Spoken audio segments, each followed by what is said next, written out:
திருவள்ளுவரின் வழியில் வாழ்ந்து வாழ்வின் உன்னத நிலையினை அடைய திருக்குறளோடு நாம் இன்னும் இந்த நிகழ்விலே இணைந்திருக்கின்ற உங்கள் அனைவருக்கும் முதற்கண் வணக்கம்.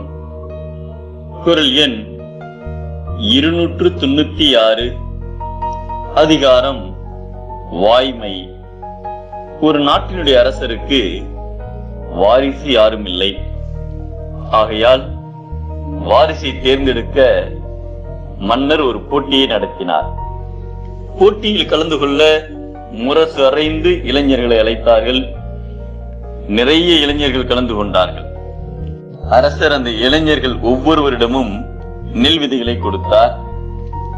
இந்த விதைகளை ஒரு தொட்டியில் போட்டு வளருங்கள். யாருடைய நெற்பயிர் 2 மாதத்தில் உயரமாக வளர்கிறதோ அவர் அரசனாக முடிசூட்டப்படுவார் என்று அரசர் அறிவித்தார். நெல் விதைகளை வாங்கி சென்ற இளைஞர்கள் தங்கள் வீட்டிற்கு சென்று நெல்லினை ஒவ்வொரு தொட்டியிலும் விதைத்தார்கள். நீர் ஊற்றினார்கள், நல்ல உரமிட்டார்கள். 2 மாதம் கழித்து அனைவரும் அரண்மனைக்கு தொட்டியிலே விளைந்த பயிரோடு வந்தனர். எல்லா தொட்டியிலும் நெற்பயிர் நன்கு வளர்ந்து நின்றது.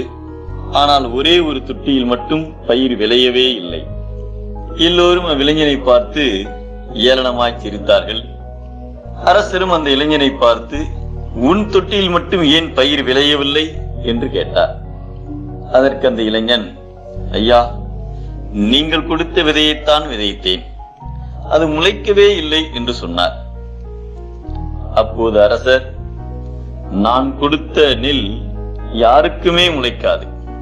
ஏனென்றால் அது அவித்த நெல்.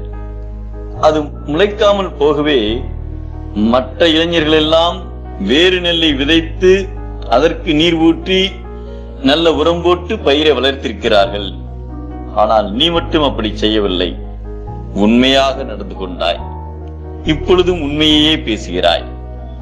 ஆகவே நீதான் அரசாள்வதற்கு தகுதியானவன் என்றார். அனைவரும் தங்களுடைய தவற்றினை ஒப்புக்கொண்டார்கள். அந்த இளைஞன் அரசராக முடிசூடப்பட்டார். பொய் சொல்லாமல் இருப்பதை போல் ஒருவருக்கு புகழ் தருவது வேறு எதுவும் இல்லை. அது அவருக்கு எல்லா நலன்களையும் கொடுக்கும் என்பதை பொய்யாமை அன்ன புகழ் இல்லை, எய்யாமை எல்லா அறமும் தரும் என்கிறார் நம் தெய்வ புலவர் திருவள்ளுவர். பொய்தனை பேசினால் தாழ்வு, உண்மையை பேசினால் உயர்வு.